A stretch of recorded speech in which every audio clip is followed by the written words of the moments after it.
I am now here with Dr. Sulgi Park and Dr. Laura Grego, and I'd like to start our conversation today with Sulgi.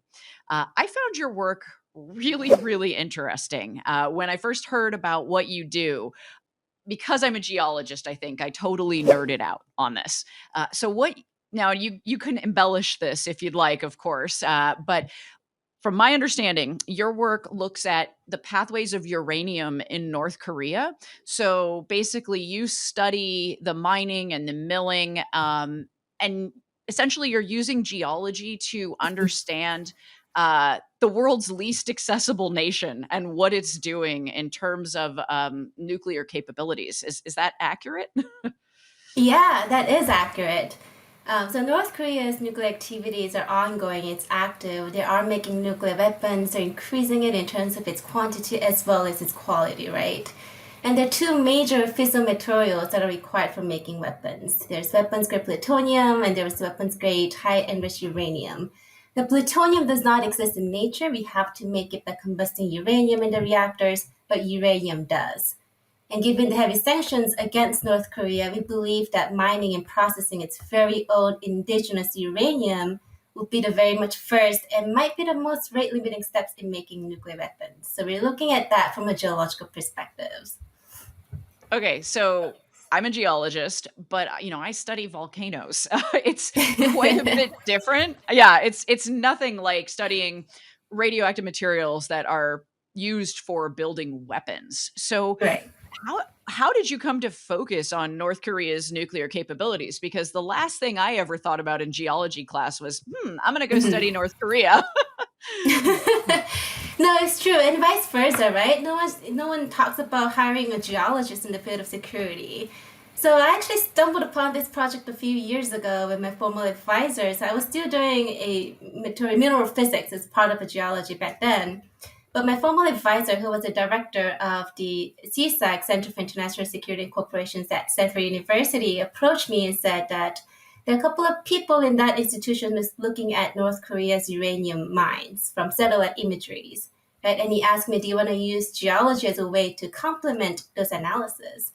The first thing I thought was, geology, uranium, it's been done already, right? Everyone looked at that already. There must be tens of articles out there. So I started researching that, and there were quite a bit of information, but none of them had a really good scientific justifications. Right? There were numbers, but there was no consensus. And a lot of these numbers were cited in the form of news media. So I didn't see like a really good peer-reviewed geochemical literature that was talking about uranium resources in North Korea from a geologic lens. And I thought that was interesting, right? And then no consensus meaning that you get numbers anywhere from like 100 tons of uranium production capacities to 200,000 tons of uranium production capacities. And I got curious, like, where did these numbers come from? Like, who talked about these numbers? What is the unit for these numbers? And the curiosity pretty much brought me to looking at uranium resources from the geological perspective as a way to complement the security studies. So that's really interesting. And so just to, geology can be really boots on the ground, at least historically. And then recently, True. we started to use satellites more and more like remote sensing technology. So I know that you can't just walk over to North Korea and say, "Hey, let me Right. study your rocks." So what kind of Right. information? What do you use to gain insight into the Right. country's nuclear capabilities? Right, excellent question, Jess. Like in modern geologists, they would combine so many different techniques, satellite imagery, like geophysical tools, geochemical tools, right? And then they go in, and if they see any potential, what do? They start drilling. I wish I could do that in North Korea, but I probably would not survive or make it alive. So I have to use available geologic data. That means geological maps. So I started gathering all of the geological maps that I could ever find that pertains information on North Korea. So I found tens of geological maps published by different institutions across the world, anywhere from the periods of 1920s to 2018. And that was just to make sure that independent geologists came to the same conclusions, right? And then I look at the primary documents, like those from the CIA, those from the International Atomic Energy Agency. None of these really gives me like an actual hand samples that I want to look at. So what I had to do in order to complement those analysis is find places around North Korea that has similar geological settings. So I went to South Korea, I found the place that has a comparable geological settings. I walked in there, I started gathering some of the samples. I looked at the geochemical literature data that exists on those deposits and started making comparisons to infer what kind of deposits, what kind of characteristics uranium resources North Korea could have. So that's the only way I could go about this project. One day I will try to get samples from North Korea to do my own analysis. That's pretty incredible. So you did get to do a little bit of boots on the ground work, but it was, you had to infer a lot. And I mean, we do Right. that as geologists all the time. I mean, if we see, a layer that is cut off by erosion, we have Right. to say, well, we infer that it would continue. And so I guess you're just taking that to the next level and then applying it to geopolitics and security, which Right. is really awesome. And of course, it's not just cool science. Like so much of what we do these days with science is we're trying to understand the world so that people don't die. And obviously, the stakes are really high when you're talking about nuclear weapons. So, what are some of the recent developments in North Korea? Because I did read a blog that you wrote on the UCS website not that long ago about some of the more recent things. So, I thought, hey, I should ask Sulgi to tell us what's been going on. Oh, a lot's been going on. So North Korea has a nuclear reactor that they are dedicating to make plutonium, and plutonium is the potent fissile materials that they can use to make weapons. And they started building this reactor just back in the 1980s. It first went critical, I think, in 1986, if I remember correctly. So it was operating for 37 years on and off, but it stopped operating in 2018. It restarted operating in 2021. So that's pretty recent. And over the past couple of years, that reactor has been turned on, meaning that they are generating spent fuel. From the spent fuel, they are reprocessing plutonium. If you get about 5 kilograms of plutonium, you make one nuclear weapon.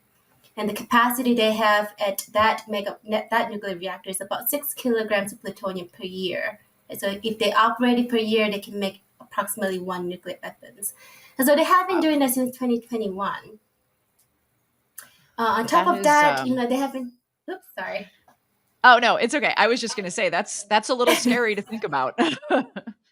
Oh yeah, it's really really scary, and we see on the news like almost daily. Like last year alone, they tested more than 70 missiles, and that's breaking its own history, right? They were testing a few, if not tens of missiles a year, and then last year alone, during the global pandemic, they tested more than 70. A few months ago, they tested solid fuel ICBM, that's an intercontinental ballistic missiles, and that's a pretty new modern form of ICBM that has the capability to reach the United States. Accuracy, debatable, but whether or not it can reach us, yeah, it can. So it's really really scary if you think about it. So, based on your research, is North Korea Mhm. limited in any way in the number or the size of the weapons it creates?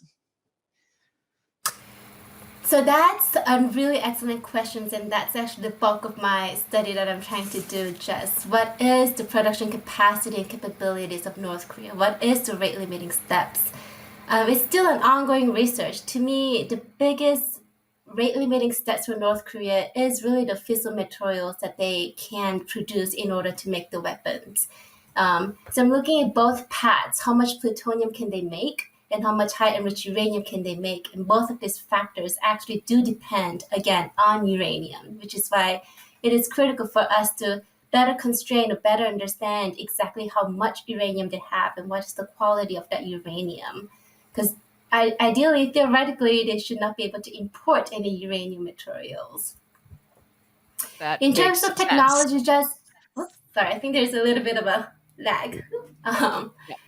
in terms of technology, I think sooner or later North Korea will get there in terms of making whatever weapons that they want to make. It's definitely behind more modern countries like the United States, but they are diversifying the types of weapons they want to make, including hypersonic weapons. They're talking about low yield technical nuclear weapons, so they're clearly diversifying the quantity as well as the quality of it. It's just fascinating to me that you know so much about a country that seems so mysterious to the general public. I mean, we hear a lot about North Korea, but I think our understanding, especially in America, is it leaves something to be desired. So that leads me to another question I have for you, which is, I mean, you're a geologist. I'm a geologist. Our careers have looked fairly different. So I wanted to know what drew you to this work and this work on North Korea in Yeah, particularly because it is mystery it is mysterious to a lot of us. right.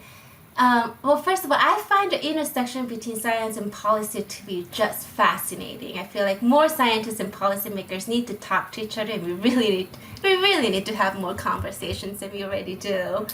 Um, well, talking about intersections between science and policy, I forgot your question. What was your question again? So what drew you to Oh, North Korea right, specifically? right. Right. Well, first of all, I'm South Korean, just interested in the Korean Peninsula issues in general, and I I think it's important to use evidence-based analysis to do policy work, and I think geology is one of the most versatile tools that one could use in various fields, including security fields, to provide evidence-based analysis in times when we don't actually have access to countries like North Korea. Yeah, that's music to my ears. I'm a big fan of evidence-based policymaking, and so then there's kind of the last question I had for you right now is do you see like an increase in the willingness of scientists to speak out about things that are considered political, like geologists and nuclear weapons? Are you seeing that? Like the sort of people are more open to that possibility recently? I really wish that more geologists would come into play.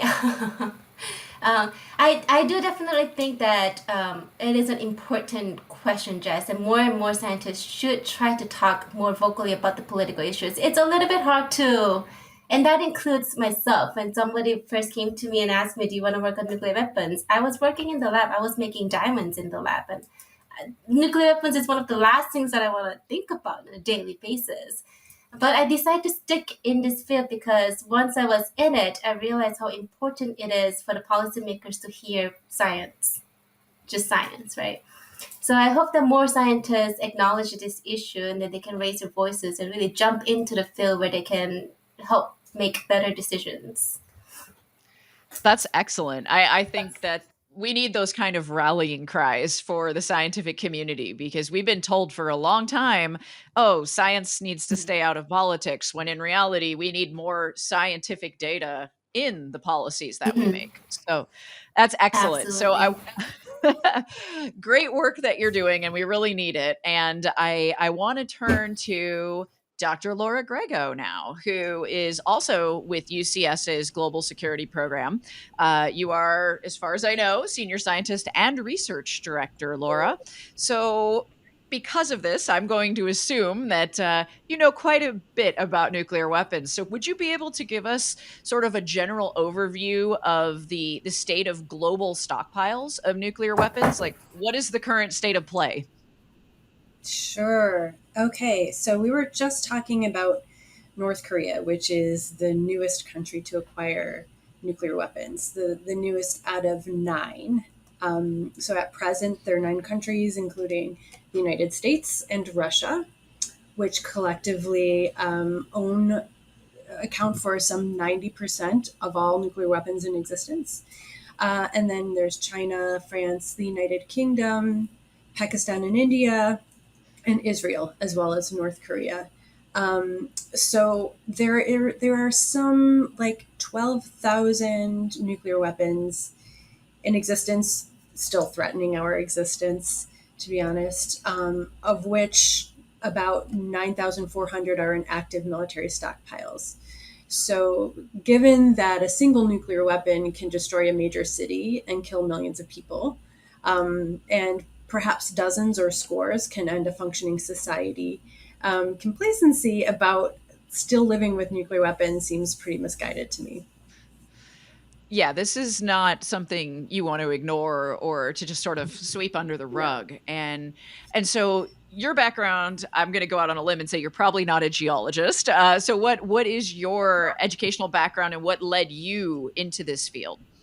Yeah, great question. So I've been trained as a physicist. I was an experimental physicist, actually astrophysicist, cosmologist. I built instruments, radio receivers, to look at the biggest, structures in the universe and try to discern what the certain cosmological parameters were using the universe as a tool, and using building things in the lab as one of our approaches. So I loved that work. I really did. Um, and yet, I consistently found myself, I guess the jokey way I talk about it, I was like hiding my New York Times behind my astrophysical journal, um, because I was really compelled by the problems of the terrestrial problems, really problems of humans, and really wondering, could I've been trained as a scientist. I really loved science. How could I use my training to address more of these problems, and what kinds of problems does my training allow me to investigate? And so I spent a year asking a lot of questions, talking to a lot of people, like how do people do this? What are the kinds of questions I can move into? And I almost always got directed to the Union of Concerned Scientists. Like at the end of my conversations, people consistently said, you should really check out UCS. And it turned out that the program I'm in now, the Global Security Program, had a fellowship that allowed sort of a soft landing from academia into the policy world, and kind of gave me the tools and the training and a set of problems to start working on. So the original issues that I was working on were space security issues, space weapons, because at that time, the George W. Bush administration had plans for building wild plans for space weapons, and sort of to dominate the heavens. There's a lot of words about that, a lot of phrases about how we were going to, make space a warfighting domain, which is the way people talk about it now. Space is a warfighting domain. But it was really clear that a lot of the way people were talking about it was not undergirded by a technical understanding of even how space works. It was really a lot more like Star Wars, maneuvering in space and pew pew.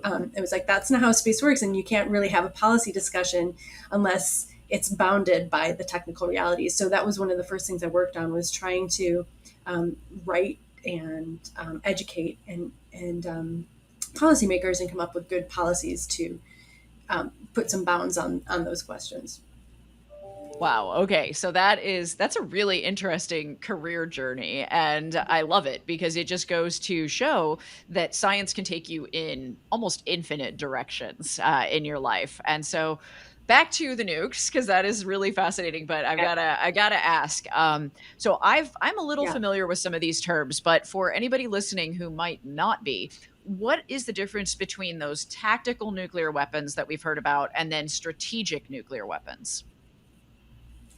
Um, that's a great question.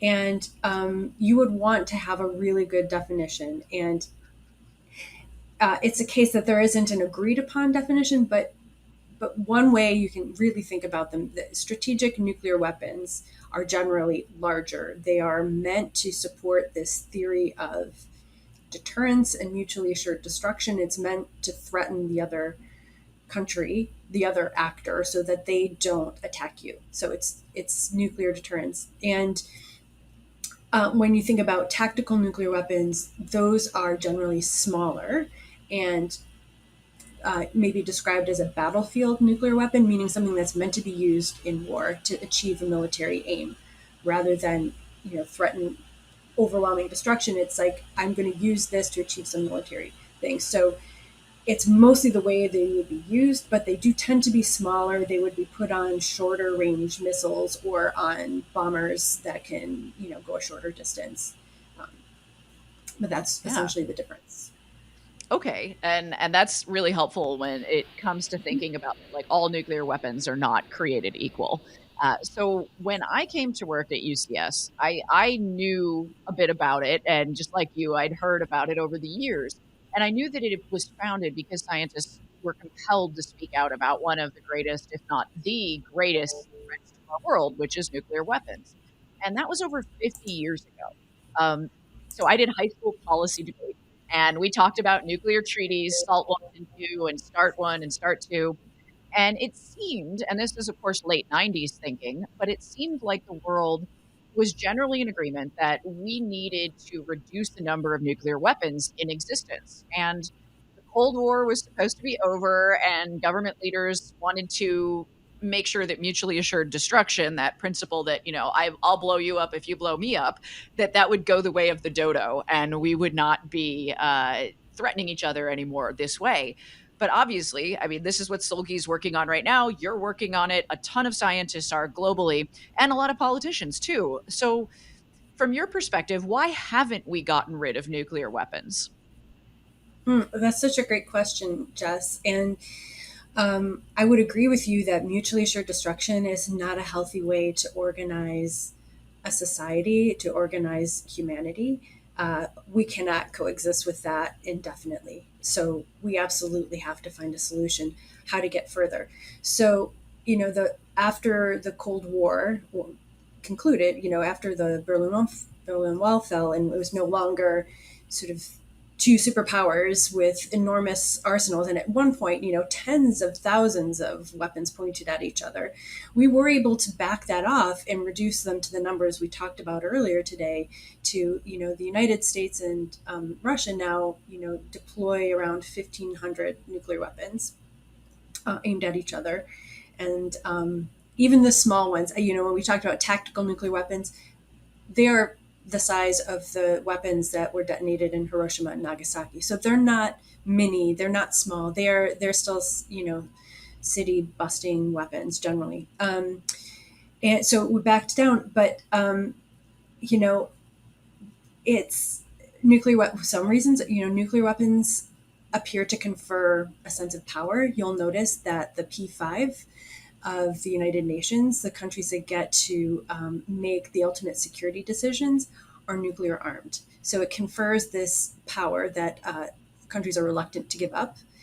And new countries such as North Korea, and Sulgi, I think, will have some things to say about this, have departed from the international order where countries are not becoming nuclear weapons states, and decided what they're going to give up is not as much as what they're going to gain from nuclear weapons. That's how they've made their decision that they're in more security. So that's a real challenge. We need to address that. I mean, we could have ended up with many, many, many nuclear weapons countries, but we haven't. I mean, I think that's a real success that we're only at 9. It could be many more. But countries that have nuclear weapons have, they committed to disarmament. That was part of the deal, and we're supposed to be working towards there. And I think we've been frustrated at the lack of progress. I think other countries have been pretty frustrated that we're just not getting much further. And in fact, most of the major nuclear weapons countries are spending enormous amounts of money to rebuild their nuclear weapons, make them more modern, make them do different things, make them last, for investing in having them for decades to come.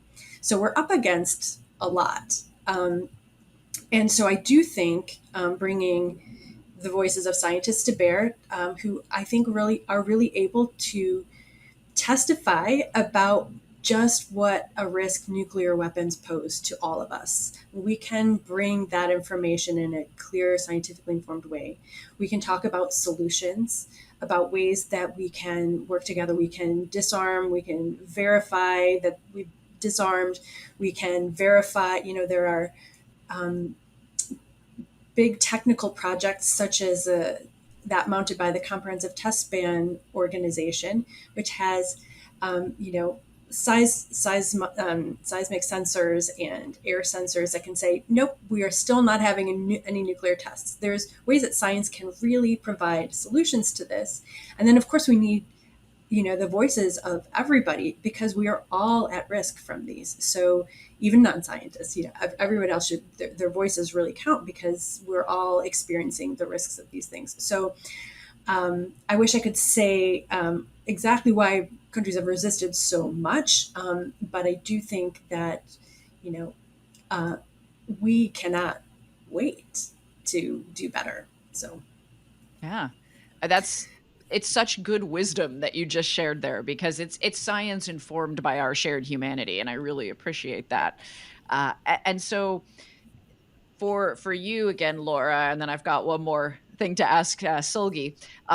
What from your perspective, with having all the education you have in this field, what is the greatest nuclear threat today with the current state of geopolitics? Because I know in the US, we like to point the finger at North Korea and go, oh, look how scary it is over there. mhm, But mhm, I seem to understand that the US has way more nuclear weapons than North Korea does, and so does Russia. And it to me, it seems like yeah. maybe we're looking at the wrong thing. Yes. So as you right, so we spend a lot of time thinking about North Korea and what is North Korea doing, and we should always be concerned about the proliferation of nuclear weapons, about countries investing more and finding it more important to themselves, to their security. It's always a concern. But you pointed out correctly that the United States and Russia have by far the majority of nuclear weapons, and not only possessing nuclear weapons, but have them mounted on delivery systems that are ready to be used basically at a moment's notice. I mean, the U.S. president can call a strike, and have this in movement within 15 minutes and start a nuclear war. A president can do this. Of course, there are laws and there are restrictions, and I don't, I don't think our greatest threat is that a country will start deliberately a destructive nuclear war. I think everybody has that basic understanding that nobody would win in that case. But what I think is really risky, right now, we're in, uh, you know, I've heard it called the riskiest time since the Cuban Missile Crisis, and I think that's right because we have the collapse of arms control treaties, which put constraints on the numbers of nuclear weapons and delivery systems that the United States and Russia could field.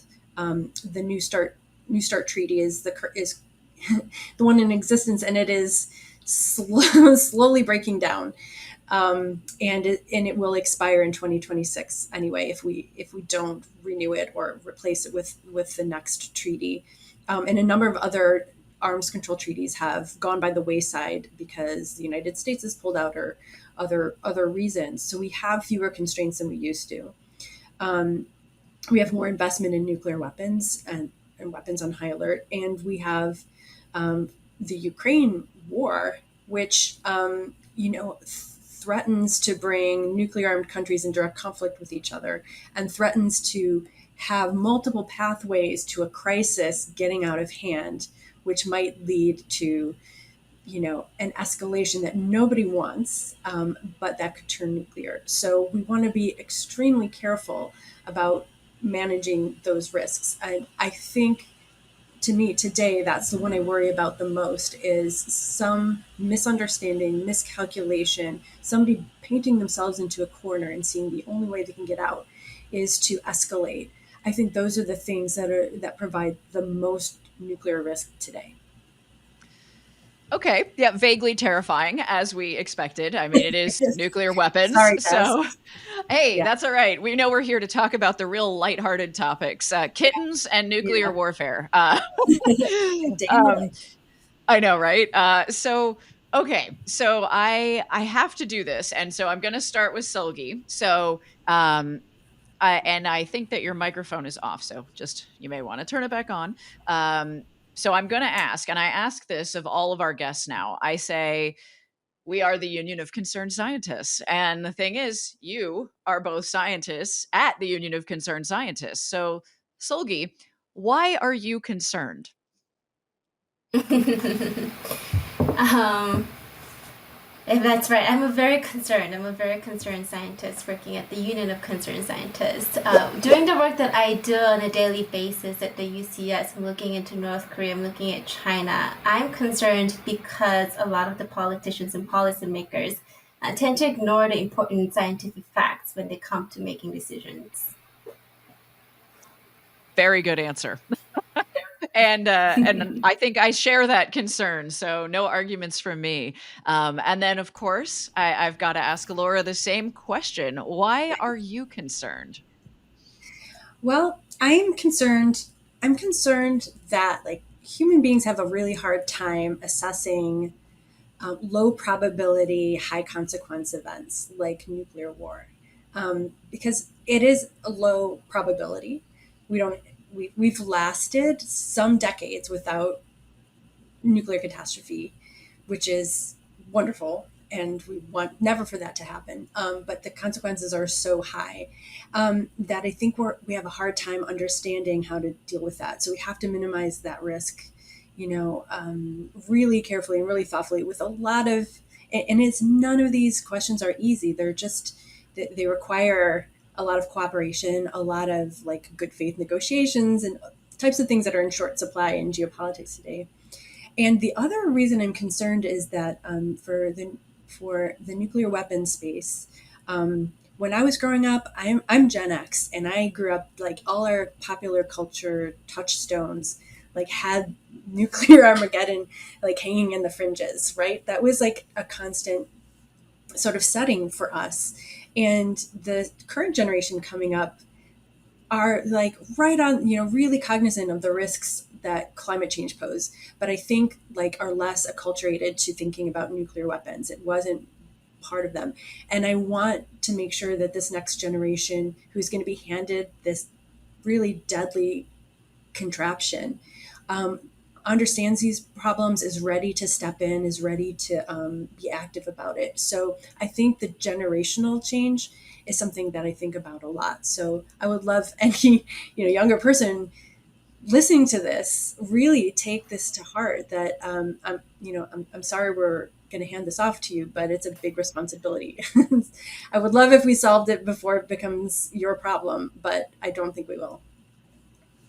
Yeah, I mean that's a great set of concerns from both of you, and I just wanted to say that I get the low probability, high risk, the resistance to the understanding because I mean, if you ask people when's the last time a volcano erupted near you, most of them will be like, I've never.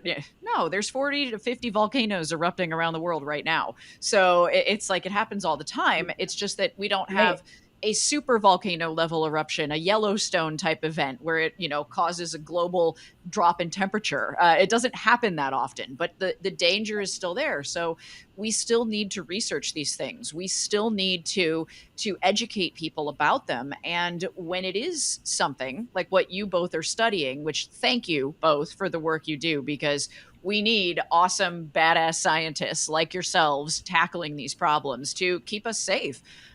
But when we talk about these things, we need to educate the public that this isn't something from Cold War days. Like this is now. This is the world we are in at the moment. And I think that the more we can amplify what you study and learn from your work, the better off we will all be. So I feel actually a lot better. I think I'll sleep better tonight knowing that Sulgi and Laura at UCS are fighting the good fight here and trying to use science to Uh, solve problems. So thank you both for taking the time. Jess. Thanks, Jess. It was really nice talking with you.